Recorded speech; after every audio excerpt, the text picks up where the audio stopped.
அனைவருக்கும் உங்கள் ரமணா ரவியின் இனிய காலை வணக்கங்கள். வெல்கம் டு அவர் ராக ஆராதனை சேனல். இன்னைக்கு நம்ம விரதங்களை பற்றிலாம் நான் நிறைய சொல்லிட்டு இருந்தேன்.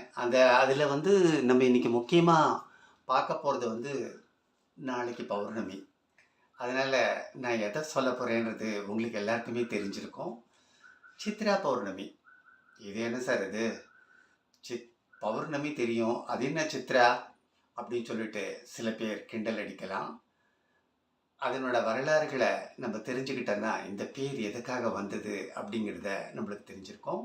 அதனால் மீண்டும் மீண்டும் இந்த ராக ஆராதனை சேனலுக்கு உங்களை அன்போடு வரவேற்கிறது உங்கள் அன்பிற்கினிய Ramana Ravi.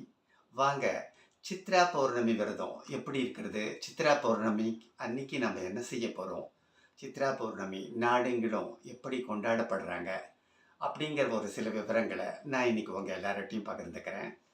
First of all, அதாவது இது ஏன் நான் இன்னைக்கு இது பண்ணுறேன் அப்படின்னா, நாளைக்கு பௌர்ணமி, நாளைக்கு தான் இந்த சித்ரா பௌர்ணமி. அதனால் சித்ரா பௌர்ணமி விரதங்கள் இருந்து அந்த சித்திரகுப்தனை நம்ம பூஜை பண்ணுற ஒரு சம்பிரதாயங்களை பற்றி தான் இப்போ நான் உங்களுக்கு சொல்ல போகிறேன். அதாவது தெரிஞ்சோ தெரியாமலோ நாம் எவ்வளவோ பாவங்கள்லாம் செஞ்சுருக்கோம். அதாவது அதுதான் நம்ம செய்கிற பாவங்கள். எது எடுத்து எடுப்புலேயே என்ன பாவங்கள் புண்ணியங்கள் அப்படின்னு சொல்லிட்டு சொல்கிறீங்களேன் சார் அப்படின்னு கேட்கலாம். எதுக்காக இதை சொல்ல போகிறேன்னா, பயமுறுத்தல் அந்த உண்மை அதுதானே. எப்படிப்பட்ட பாவங்களை போக்கிக்கிறதுக்கும் இனிமேலும் தொடர்ந்து எந்த பாவங்களையும் நம்ம செய்யக்கூடாது அப்படிங்கிறத நம்ம மனசில் நினச்சிக்கிறதுக்கும் அதுக்காக தான் இந்த சித்ரா பௌர்ணமி விரதத்தை மேற்கொள்ளணும். உண்மையில் இந்த சித்ரா பௌர்ணமி விரதம் அப்படிங்கிறது சித்திரகுப்தனை நம்ம வழிபடுறது. அது யாருது? சித்திரனாவது குப்தனாவது? அதாவது இந்த ஜென்ரேஷன் நிச்சயமாக கேட்பாங்க. நான் சொல்கிறது பழைய ஜெனரேஷன் இல்லை. இது யமனுக்கு யமனோட அரசவையில் உட்காந்துட்டு நம்மளோட பாவ புண்ணியங்களை கணக்கெடுக்கிற ஒரு சித்திரகுப்தன் அப்படின்னு சொல்லிட்டு ஒருத்தர் சொல்லுவார். நீங்கள் நம்ம பாட்டி கதைகள் அதிலெல்லாம் கேள்விப்பட்டிருக்கலாம். அந்த சித்திரகுப்தன் யாரு? அதுதான் இங்கே மெயினாக இப்போ கேள்வி. சித்திரபுத்திரன்னு சொல்லுவாங்க. யமனோட அசிஸ்டண்ட் அப்படின்னு கூட நான் சொன்னேனே, இப்போ யமனோட அசிஸ்டண்ட்டாக கூட நீங்கள் நினச்சிக்கோங்க. யமனுக்கெல்லாம் அசிஸ்டண்ட்டா அப்படின்னு சொல்லிட்டு உங்களோட மைண்ட் வாய்ஸ் எனக்கு கேட்கறது. இருந்தாலும் சிரிக்காமல் நான் இன்னைக்கு என்ன சொல்ல போகிறேங்கிறத மட்டும் காதில் வாங்கிக்கோங்க. இந்த விரதம் நான் ஏற்கனவே சொன்னாப்புல நம்மளோட பாவ புண்ணியங்களை கணக்குகளை குறித்து வச்சுட்டு அதுக்கேற்ற மாதிரி நமக்கு நல்ல பலன்களையும் கெட்ட பலன்களையும் தருவதற்கு சிபாரிசு பண்ணக்கூடியவர் தான் இந்த சித்திரகுப்தர். சித்திரகுப்தரா அப்படின்னு சொல்லிட்டு நீங்கள் கேட்கலாம். கைலாயத்தில் இது சித்திரகுப்தன் யார் அப்படிங்கிறவங்களுக்கு ஃபஸ்ட்டு நான் இந்த டெஃபினேஷன் சொல்கிறேன். கைலாயத்தில் கணக்கு வழக்கு பார்க்க ஒரு காலத்தில் ஆள் தேவைப்பட்டது. அப்போவே அதுக்கெல்லாம் அப்போவே இன்டர்வியூ மாதிரி யாரை வைக்கிறது அப்படின்னு சொல்லிட்டு பார்த்துட்டு இருந்தாங்க. குறிப்பாக மக்களோட பாவ புண்ணிய கணக்கை பராமரிக்கிறதுக்கு ஒருத்தர் வேணும். அது யாரை போடலாம், பொதுவாக போடணும் அப்படின்னு சொல்லிட்டு யோசிக்கிறார். பொதுவாக தேவலோகத்துலேயும் சரி, ஒவ்வொருத்தரும் ஒவ்வொரு வேலையை பார்த்துட்டு இருப்பாங்க. ஒவ்வொருத்தருக்கு இந்திரனா அவனுக்கு இந்த வேலை, அது மாதிரி தேவலோகத்தில் தனித்தனியாக ஒவ்வொருக்கு டிபார்ட்மெண்ட் பிரித்து கொடுத்துட்டு இருந்தார் கடவுள். இந்த பொறுப்பை யார் தலையிலையும் கட்ட முடியாது அப்படின்னு பார்த்துட்டு இருந்தாங்க. அப்போ தான் சரி, நம்மளுக்கு ஏன் இந்த ரோதனை, நம்ம புதுசாக இப்போ ஒரு பதவிக்கு புது போஸ்டிங் யாருன்னா ஒருத்தர் அப்பாயின்மெண்ட் பண்ணிடலாம், புதுசாகவே பண்ணலாம் அப்படின்னு சொல்லிட்டு கவர்மெண்ட் சில சமயம் டெசிஷன் எடுக்கும். அதே மாதிரி ஏன் அவள் இருக்கிற வாழ்க்கையெல்லாம் அட்ஜாயினிங்காக இப்போ எப்படி மினிஸ்டர்ஸுங்களுக்கெல்லாம் இன்னொரு துறையை பார்க்க சொல்லி போட்டாங்களோ, அது மாதிரி போடும்போது 2 துறையும் சேர்த்து பார்க்கணும். நம்ம ஆஃபீஸில் கூட அப்படி தான் 2 சீட்டு பார்க்குறேன் சார் அப்படின்னு சொல்லிட்டு சலிச்சுப்போம். ஏன்னா ஒரு சீட்டு பார்க்குறதே கஷ்டம், 2 சீட்டு பார்க்குறதுங்கிறது ரொம்ப ரொம்ப கஷ்டம். அதனால என்ன பண்ணுறாங்க, சரி வேண்டாம், புதுசாகவே இந்த பாவ புண்ணியத்துக்கு தனி டிபார்ட்மெண்ட் போட்டு தனியாக ஒரு ஆளை நிர்மாணிச்சிடலாம் அப்படின்னு சொல்லிட்டு கனெக்ட் பண்ணுறாங்க. அப்புறம் என்ன பண்ணுறாங்க, ஒரு அந்த சித்திரகுப்தன்றவர் எப்படி இருப்பார் அப்படின்னு சொல்லிட்டு ஒரு இது பார்த்தோம்னா, நம்ம சாதாரணமாக ஒரு அழகான ஒரு பையனோட படத்தை ஃபஸ்ட்டு வரைகிறாங்க. அந்த என்ன ஆச்சுன்னா, அந்த படத்தை இது யார் பண்ணுறதுன்னு கேட்டிங்கன்னா ரொம்ப ஆச்சரியப்படுவீங்க. பார்வதி பரமேஸ்வரன் தான் இதெல்லாம்.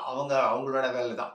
பார்வதி ஒரு மணப்பலகையில் அழகாக ஒரு பையனோட படத்தை அழகாக வரைஞ்சி காமிக்கிறாங்க. சிவன் என்ன பண்ணுறாரு, அவர் உடனே உயிர் கொடுத்துட்றாரு அந்த படத்துக்கு. உடனே அந்த பையன் தான் சித்திரகுப்தனா? ஆமா. கரெக்ட்டா கண்டுபிடிக்கிறீங்க. வாஸ்தவம். ஆனா, அவன் சித்திரகுப்தன் கைலாயத்துல இருந்தபடி, எல்லா உலகத்துக்குள்ள பாவ புண்ணியங்கள்லாம் அவன் போக்கணும் அப்படின்னு சொல்லி விட்டுடாம, கணக்குல வந்து எல்லாத்தையுமே இங்க இருக்கவா, அங்க இருக்கவா அப்படின்னு இல்லாம எல்லாத்தையுமே அவன் பண்ணணும். அதுக்காக வந்து அவன் யாரோட பாவ புண்ணியத்தையும் விடாம கணக்குல எடுத்துக்கிட்டான். அதனால அவன் தான் வந்து பாவ புண்ணிய கணக்குகள் பார்க்கறதுக்காக வேண்டி இது பண்ணாங்க. பா அதாவது கடவுள் சிருஷ்டி. அதாவது நம்ம இதெல்லாம் சொல்லப் போறதுன்னா, சிவனும் பார்வதியும் சேர்ந்து இது பண்ணினது தான். அதாவது கடவுள் சிருஷ்டிங்கிறது என்ன? கடவுள் படைச்ச கடவுள் வந்து நம்மள மனுஷன படைக்கிறார். மனுஷன் தான் இதெல்லாம் எல்லாம் பண்றான். ஏன்னா, அவரு தான் எல்லாமே ஆல் இன் ஆல். அதனால தேவர்கள் தலைவனான இந்திரனுக்கும், அவனோட ஒய்ஃப் இந்திராணிக்கும் ரொம்ப நாளா ஒரு குறை. அவளுக்கு வந்து குழந்தை கிடையாது. சரி, இந்திரனுக்கு இப்படி ஒரு குறையா? ஆமா. அவ 2 பேரும் என்ன பண்றா, புத்திர பாக்கியம் வேணும்னு சொல்லிட்டு சிவபெருமான் கிட்ட போய் கேட்கிறா. எங்களுக்கு குழந்தை குட்டியே இல்ல. நாங்க என்ன பண்ணணும்? அப்படின்றது.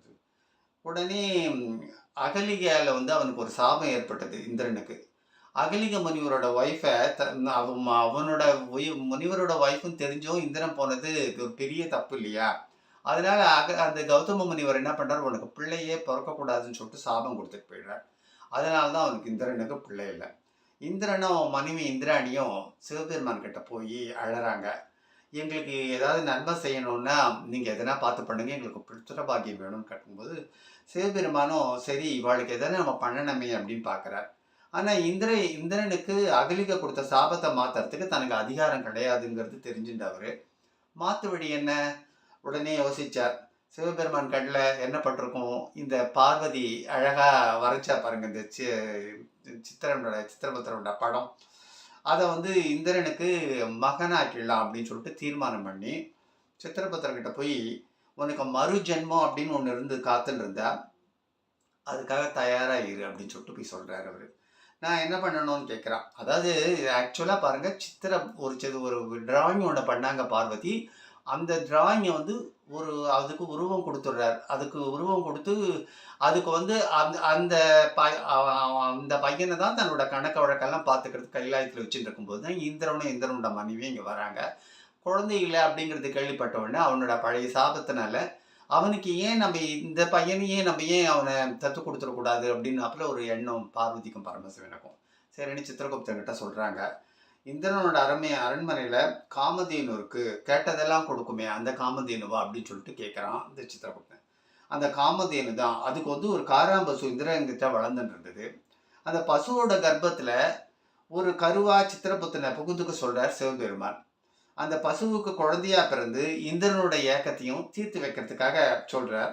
சிறிது காலம் அப்படியே வாழ்ந்துட்டு அப்புறமா கைலாயத்துக்கு திரும்பலாம். மறுபடியும் இந்த கணக்கு வழக்குல எல்லாம் வந்து பார்த்துப்பேன் அப்படின்னு சொல்லிட்டு அவனுக்கு சொல்றார். அங்க காராம்பசு காமதேனு இருக்கும்ல, அதனோட வயித்துல போயிட்டு அங்கேருந்து நீ வந்து குழந்தையா பிறந்து வெளியில வந்து இந்திரனுக்கு குழந்தையா இரு அப்படின்னாப்புல இவங்க பிளானிங். இந்த திட்டத்தை வந்து தன்னை நோக்கி தவம் இருக்கிற இந்திராணிக்கும் விளக்குறார். அதாவது அவங்க 2 பேர் நேரடியா குழந்தை பிறக்க வாய்ப்பில்லைனாலையும், வேற வகையிலான அவங்களுக்கு பாக்கியம் ஏற்படுத்தி தர முடியுமான்னு சொல்லிட்டு தெளிவா எடுத்து சொல்றார். இந்திரன் தம்பதியருக்கு எப்படியானா நம்மளுக்கு ஒரு குழந்தை கிடைச்சா போதும் அப்படிங்கிற ஒரு திட்டத்தில் இருக்கிறதுனால, அவங்களும் இதுக்கு வந்து மனசும் வந்து சம்மதிக்கிறாங்க. இப்போ இருந்தப்புறம் மாரி தத்து எடுத்துக்கிறதுலாம் அப்போ ரொம்ப இதுவெல்லாம் கிடையாது. டெஸ்ட் டியூப் பேபி அது இது அதெல்லாம் அந்த வசதியெல்லாம் கிடையாது. இப்பல்லாம் அழகழகா கருத்தரிப்பு மையம் அப்படின்னு சொல்லிட்டு எல்லாம் போட்டு அழகழகா அனுக்கிரகா அப்படி இப்படின்லாம் போறாளே, அது மாதிரிலாம் அப்பெல்லாம் கிடையாது. எம்பெருமான் தீர்மானிச்சபடி காமதேனு கர்ப்பத்துல 3.25 நாழி உருவாக்கி அப்புறம் குழந்தையா பிறக்கிறான் சித்திரகுப்தன். அதுவும் எப்படி? கையில எழுத்தாணியோட பிறக்கிறான். கையில வந்து இந்த கணக்கெல்லாம் எழுதுறதுனால எழுத்தாணியோட பிறக்கிறான். அதாவது தனக்கு கொடுத்த டியூட்டியை அப்பவே கையில எழுத்தாணியோட பிறந்து அந்த கணக்கு பிள்ளை பதவியை தக்க வச்சுக்கிறதுக்கு அப்பவே ரெடி ஆயிட்டான் அவன். பரவாயில்ல, பார்ன் வித் சில்வர் ஸ்பூன் அப்படின்னு சொல்லிட்டு சொல்லுவா நிறைய பேர். இவன் என்னன்னா அதுக்கு பார்க்கறதுக்கு தெரிஞ்சு கையில வந்து அந்த ஆணியை வச்சுட்டு இருக்கான். அந்த எழுத்தாணின்னு சொல்லிட்டு சொல்லுவா. எழுத்தெல்லாம் எழுதுறதுக்கு அந்த காலத்துல. அப்பெல்லாம் பால்பாயின் பென் கிடையாது, இதுதானே. இப்படிதான் சித்திரகுப்தன் பிறக்கிறதும், அது வரையில் இந்திரனோட தோட்டத்துல குலத்தள்ளாத இருந்த வாழை மரம் வந்து ஃபர்ஸ்ட் குலத்தள்ள ஆரம்பிக்கிறதாம். பூக்காத பலாமரம் கூட பிஞ்சு விட ஆரம்பிச்சுடுதான். அது சித்திரகுப்தன் பிறந்த வேலை அப்படின்னு சொல்லிட்டு சொல்ற. சித்திரகுப்தன் எப்ப பிறக்கிறான்? சித்திரை மாசத்துல சித்திர நட்சத்திரத்துல பிறந்ததுனாலயோ நம்ம அவனுக்கு சித்ரா புத்திரன்னு பேர் வச்சு இந்திரனும் அவன் மனைவி இந்திராணியும் ரொம்ப சந்தோஷப்பட்டு அழகா வளர்க்குறாங்க. அப்பாடா அவளுக்கு குழந்தை பிறந்தாச்சு. அடுத்த நியூஸ், இந்த பிள்ளை வளர வளர அவனுக்கு தன்னோட முந்திய பிறவியெல்லாம் கொஞ்சம் கொஞ்சமாக ஞாபகம் வருது. நம்ம கைலாசத்தில் தானே ஃபஸ்ட்டு நம்மளை சிவபெருமான் பார்வதி தானே நம்மளை உயிர்ப்பிச்சு இது பண்ணி பண்ணா, நம்மளுக்கு கைலாயத்தில் தானே பார்த்துக்க சொல்லி கொடுத்தா அப்படின்னு சொல்லிட்டு இந்த எண்ணங்கள் அவனுக்கு வர ஆரம்பிக்கிறது. உடனே சித்திரபுத்திரன் வந்து யார் யாரெல்லாம் பார்க்குறானோ அவங்களோட பாவ புண்ணிய கணக்குகள்லாம் அப்படி இப்படி எடுத்து புட்டு புட்டு வைக்க ஆரம்பிக்கிறான். எல்லாம் அசந்து போயிடுறா. எப்படி இவ்வளோ துல்லியமாக இத்தனை விவரங்களையும் சொல்ல முடிகிறதுன்னு சொல்லிட்டு எல்லாருக்குமே ரொம்ப ஆச்சரியமாக இருக்குது சித்திரபுத்திரன் நினச்சா. இந்திரனுக்கும் பெருமை பிடிபடலை. ஐயோ நம்மளுக்கு இப்படி ஒரு பிள்ளையா, நம்மளுக்கு அப்படி ஒரு பிள்ளையா, பரவாயில்ல அப்படின்னு சொல்லிட்டு ரொம்ப அப்படி உச்சி குளிர்ந்து போயின்னு இருக்கா ரெண்டு பேரும். எல்லாம் தன்னோட ராஜ பரிபாலனை கணக்கு வழக்குகள் இவனை ஒட்டி பார்த்துக்க சொல்லலாமா அப்படின்னு சொல்லிட்டு இந்திரனுக்கு ஒரு ஐடியா இருக்கும் இல்லையா. இப்போ எப்படி ஃபர்ஸ்ட் அப்பாவோட போஸ்டிங் பிள்ளைக்கு, பிள்ளையோட போஸ்டிங் எப்படி அரசியல்லாம் வருதோ சினிமாலாம் வருதோ அதே மாதிரி பார்த்துக்க சொல்லலாம் அப்படின்னு ஒரு பிளான் அவனுக்கு. அதுக்கும் மேலே சித்திரபுத்திரனும் எல்லாரோட பாவ புண்ணிய கணக்கு ஸ்பெஷல்ஸ்லாம் பண்ணியிருக்கான். ஆனால் இவன் வந்து தன்னோட ஆணைக்குட்பட்டு மக்களோட இறுதியை முடிவு செய்கிற யமன் கிட்ட வேலைக்கு அனுப்பிச்சா என்ன அப்படின்னு சொல்லிட்டு ஒரு புதுசாக ஒரு பிளான். யமன் கிட்ட அனுப்பலாமே, என்ன பண்ணலாம் பார்க்கலாம் அப்படின்னு. சரி பரவாயில்லையே அப்படின்னு சொல்லிட்டு ஈஸ்வரனோட யோசனை பிரகாரம் காமதேனுக்கு மகனா காமதேனு வயிற்றுலேருந்து பிறந்து இந்திரனோட மகனா வளர்ந்து குறிப்பிட்ட நாள்லாம் கழிஞ்சாச்சு. இனிமே கைலாயத்துக்கு போகலான்னு முடிவு பண்ணிட்டான் சித்திரபுத்திரன். இதை இந்திரன் கிட்ட சொன்ன போது அவள் ரெண்டு பேரும் இந்திரன் ஐயோ இவ்வளோ நாள் நம்மளோட கூட இருந்த பிள்ளை அங்கே போயிடுறதே அப்படின்னு சொல்லிட்டு அவளுக்குள்ளுக்குள்ள ஒரு மனசுக்குள்ள கலக்கும். ஐயோ இப்போதான் நம்மளை கடவுள் கண்ணை திறந்தான், அதுக்குள்ளேயும் இப்போ அந்த பிள்ளை அங்கே போகிறேங்கிறதே அப்படின்னு சொல்லிட்டு வேதனைப்படுறான். இந்திரனோட கோரிக்கையை ஏற்றுக்கொள்ள முடியாத சித்திரபுத்திரன் அவளை ஆசுவாசப்படுத்திட்டு நேர கைலாயத்துக்கு போயிட்டான். இந்திரன் விடலை. கூடவே அவனும் கைலாயத்துக்கு போய் சிவபெருமான் கிட்ட இந்த பையனை என்னால் பிரியவே முடியல, நீங்கள் தானே கொடுத்த, நீங்களே எதனா ஒரு வழி சொல்லுங்க அப்படின்னு சொல்லிட்டு கெஞ்சிறார். பரமேஸ்வரன் என்ன பண்ணுறார், இனிமேல் இந்த சித்திரபுத்திரன் வந்து உன்னோட கூட உன்னோட தளபதி யமனோட உதவியாளராக இருந்துட்டு போட்டோமே அப்படின்னு சொல்லிட்டு ஆசீர்வாதம் பண்ணி இது பண்ணி அனுப்புகிறார். இங்கே தானே இருக்கான், உன் பிள்ளை தான் எங்கே ஒழிஞ்சு போடல, யமனுக்கு அசிஸ்டண்ட்டாக போட்டு வைக்கலாம், கொஞ்ச நாள் பார்த்துக்கிட்டோம் அப்படிங்கிற. சரி பரவாயில்ல அப்படின்னு சொல்லிட்டு விட்டுட்டு மனுஷாலோட பாவ புண்ணிய கணக்குகளை ரொம்ப சரியாக எழுதி வச்சு அவளுக்கு எப்படிப்பட்ட நன்மைகள் அல்லது தண்டனைகள் கொடுக்கலாம் அப்படின்னு யமனுக்கு யோசனை சொல்கிற ஒரு அந்தஸ்தையும் சர்வேஸ்வரன் கொடுக்குறார். அவளுக்கு பாவ அக்கௌண்ட்டில் சுமை ஏறாதபடி அவன் பார்த்துப்பான் அப்படின்னு சொல்லிட்டு ஒரு விதி. சித்ரா பௌர்ணமி அன்னைக்கு இந்த சித்திரபுத்திரனை விரதம் இருந்து வணங்கி வழிபட்டா அப்படி விரதம் இருக்கவளுக்கு பாவத்தினோட புண்ணியங்கள்லாம் கனம்னா அந்த சுமையெல்லாம் குறையும். அதுதான் வேற ஒன்றும் இல்லை, புண்ணிய பலன் கூடும். இனிமே பாவம் யாரும் பண்ணக்கூடாது அப்படின்னு சொல்லிட்டு அந்த மனப்பக்குவமே ஏற்படணும். அட இப்படி கூட ஒரு புராணம் இருக்கா? ஆமா, இப்போ அவளை எந்தெந்த தெய்வத்தை இஷ்ட தெய்வங்களை வேண்டினீங்கன்னா நடக்கும்போது இவங்க பாவ புண்ணிய கணக்கெல்லாம் இவன் தானே எழுதுறான். அதனால சித்ரா பௌர்ணமி விரதம் இருந்தானே அவனை ஐசிச்சா கொஞ்சம் நடக்கும் இல்லையா, அவன் நம்மளை பார்த்துப்பானல்ல. அதுதான் இதில் ஒரு தாத்பரியம். இந்த விரதத்தை வந்து ஆண் பெண் எல்லாருமே மேற்கொள்ளலாம். சித்ரா பௌர்ணமி தினத்தன்னைக்கு வழக்கம் போல பூஜை அறையை சுத்தமாக்கி வச்சுட்டு ஒரு மனையில் அழகாக ஒரு கோலம் போட்டு அந்த கோலத்தையே சித்திரபுத்திரனா பாவிச்சுக்கோங்க. இப்போ நம்ம வந்து அழகாக டிராயிங் எல்லாம் போடணும்னு இல்லை. ஆனால் எனக்கு நினைவு தெரிஞ்சு எங்கள் வீட்டில் கூட நாங்கள் ஒரு மனிதனோட உருவத்தை மாதிரி போட்டு வச்சு பக்கத்தில் ஒரு கோலத்தை போட்டு வச்சு சித்ரா பௌர்ணமி அன்னைக்கு ஒரு பக்கத்தில் ஒரு தேர் ஒன்று போடுவோம். எனக்கு எங்கள் வீட்டில் எங்கள் அம்மாலாம் பண்ணியிருக்காங்க, எனக்கு அந்த ஞாபகம் இருக்குது. அழகாக வரையணும்னு இல்லை, ஒரு மனித உருவம், அதுதான் சித்திரபுத்திரன். கையில் வந்து ஒரு எழுதுகோல் மாதிரி கொடுப்பாங்க. அதனால் அந்த கோலத்தையை கூட பாவிச்சு எல்லாம் பண்ணிக்கலாம். ஒரு நோட்டு புத்தகத்தையும் பேனாவையும் பக்கத்துலையும் எடுத்து வச்சுக்கணும். அப்புறம் என்ன பண்ணணும், நம்ம தான் சொல்லிட்டேனே, வரைய தெரிஞ்சுவா வரையலாம், வரையாதவா பேசாமல் இந்த கோலத்தையும் வச்சுக்கலாம். சித்ரா பௌர்ணமி அதாவது நம்ம வந்து சித்திரன் அவன் வந்து கணக்கை வந்து யாருக்கான சலுகை காட்ட ஆரம்பித்தா அப்புறம் அது வந்து கணக்காக இருக்காது, ஊழல் கணக்காக தான் இருக்கும் அப்படின்னு சொல்லிட்டு நம்மளுக்குள்ளேயே ஒரு இது இருக்கும். அவன் என்னதான் பண்ணாலும் பாவங்கள் தனியாக புண்ணியங்கள் தனியாக பிடிச்சிட்டு புண்ணியங்கள் எவ்வளோ பண்ணியிருக்கோம் அதுக்கேற்றாப்புல தண்டனைகளை தான் அவன் கொடுக்க ஆரம்பிப்பான். அதனால் சித்திரபுத்திரனுக்கு இந்த மாதிரி இந்த பூஜைக்கு இதெல்லாம் எடுத்து வச்சு எல்லாமே பண்ணிக்கோங்க. பண்ணிட்ட உடனே நெய்வேத்தியமாக சமர்ப்பிக்கிற நெய்வேத்திய பொருளில் உப்பே இருக்கக்கூடாதுன்னு ஒரு சம்பிரதாயத்தை நம்மளோட முன்னோர்கள் சொல்லிட்டு போயிருக்காங்க.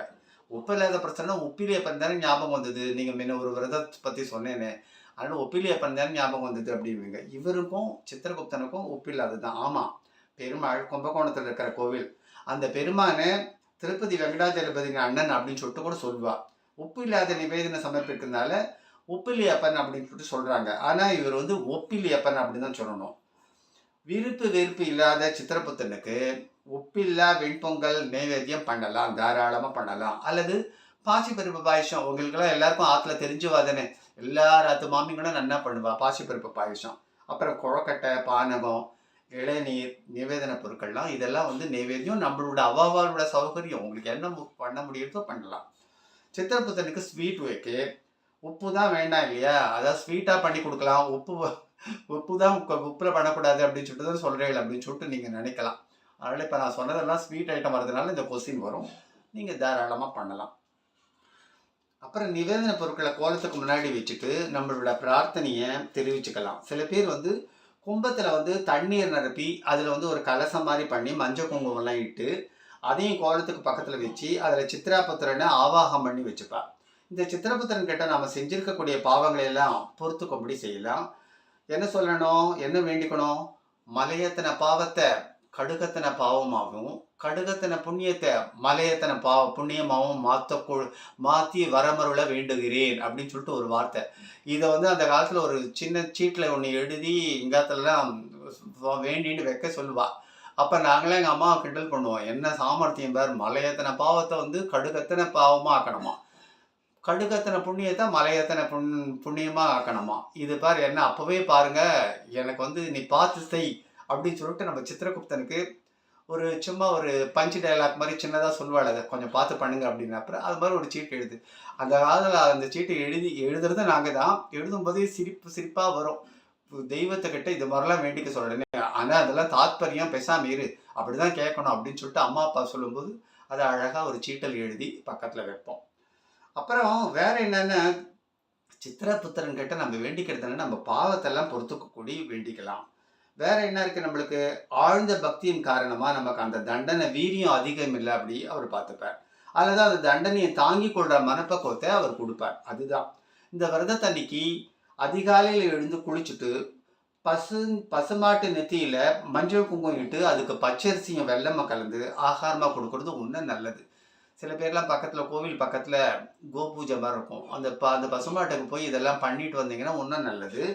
கொஞ்சம் வெள்ளமாக கலந்து ஆகாரமாக பச்சரிசியும் வெள்ளமாக கொடுத்தா ரொம்ப நல்லது. காராம்பசுனோட வயிற்றில் கருவாக இருந்திருக்கான் இல்லையா, அதனால தான் இந்த தாத்பரியம் இப்போ புரிஞ்சிருக்கோம் நிறைய பேருக்கு, ஏன் திடீர்னு பசுமாட்டுக்கு இதெல்லாம் பண்ண சொல்கிறான்னு. அங்கேருந்து தான் நான் வந்தான். அதனால் சித்ரா பௌர்ணமிக்கு விரதம் இருக்கவங்க பசும்பால், பசு நெய், பசுந்தயிர் இதெல்லாம் எடுத்துக்காமல் இருக்கிறதும் அந்த பசுவுக்கு நம்ம காட்டுற மரியாதையாகவும் இருக்கும். ஒருவேளை விரதம் இருக்கிறவங்க அன்னைக்கு ஒருவேளை மட்டும்தான் உணவு எடுத்துக்கணும். அதுவும் சித்திரபுத்திரனுக்கு நிவேதனமாக படைக்கப்பட்ட உப்பு இல்லாத வெண்பொங்கல் அல்லது பாசிப்பருப்பு பாயசம் இதை மட்டும்தான் நம்ம எடுத்துக்கணும். கொஞ்சம் கடுமையான விரதமாக தான் தெரியறாப்பில் இருக்கும், ஆனால் கடுமை கிடையாது. பார்த்தீங்கன்னா ரொம்ப ஈஸியாக தான் இருக்கும். அதாவது செஞ்ச பாவத்துக்கு இப்படியெல்லாம் பிராயச்சித்தம் தேடணும்னு பெரியவங்க சொல்லியிருக்காங்க. இந்த விரதத்தில் இன்னும் 2 விஷயங்களை நம்ம கடைப்பிடிக்கணும். ஏற்கனவே பசுவுக்கு அரிசி, வெல்லம், அப்புறம் நம்ம பசுவுக்கு இதெல்லாம் கொடுக்கறதா தீனி கொடுக்கணும்னு சொல்கிறேன் இல்லையா, அதெல்லாம் வந்து சித்திரபுத்திரன் கதையை நமக்கு தெரிஞ்சவங்க இல்லை எல்லாருக்குமே நம்ம வந்து இதை சொல்லணும். 3வதாக அவங்கவுங்க தகுதிக்கு ஏற்ப வசதிக்கேற்ற உணவுப் பொருட்களை வசதி குறைஞ்சவங்களுக்கு தானமாக கொடுக்கணும். நம்ம பாருங்கள், புண்ணியம் பண்ணோம்னா அந்த புண்ணிய கணக்கெல்லாம் அவங்ககிட்ட வந்து சேரும்ல. நம்ம அன்றைக்கும் சரி நம்ம எதுவுமே புண்ணியம் பண்ணாமல் இருந்தால் என்ன பிரயோஜனம், வேண்டிக்கிறது பெருசு இல்லை. ஏதோ நம்மளால் ஆன ஒரு வஸ்திர தானம் கொடுக்கலாம், இல்லைன்னா நம்ம அன்னதானம் பண்ணலாம். அப்புறம் நீர்மோர் பானகம்லாம் இருக்கும் பாருங்கள், இதெல்லாம் கொடுக்கலாம். இதெல்லாம் வந்து சித்ரா பௌர்ணமிக்கு இன்றைக்கி நம்ம புஷ்ப பல்லக்கெல்லாம் நடக்கும் பாருங்கள். அடுத்தது அந்த டாப்பிக்கு தான் வரப்போகிறேன் நான். விரதம் இன்னமும் சிம்பிள் தான், ஆனால் கடைப்பிடிக்க வேண்டிய சம்பிரதாயங்கள் கொஞ்சம் கடினமாக இருக்காப்பல் நினைக்கலாம். ஆனால் ஒரு கடினம்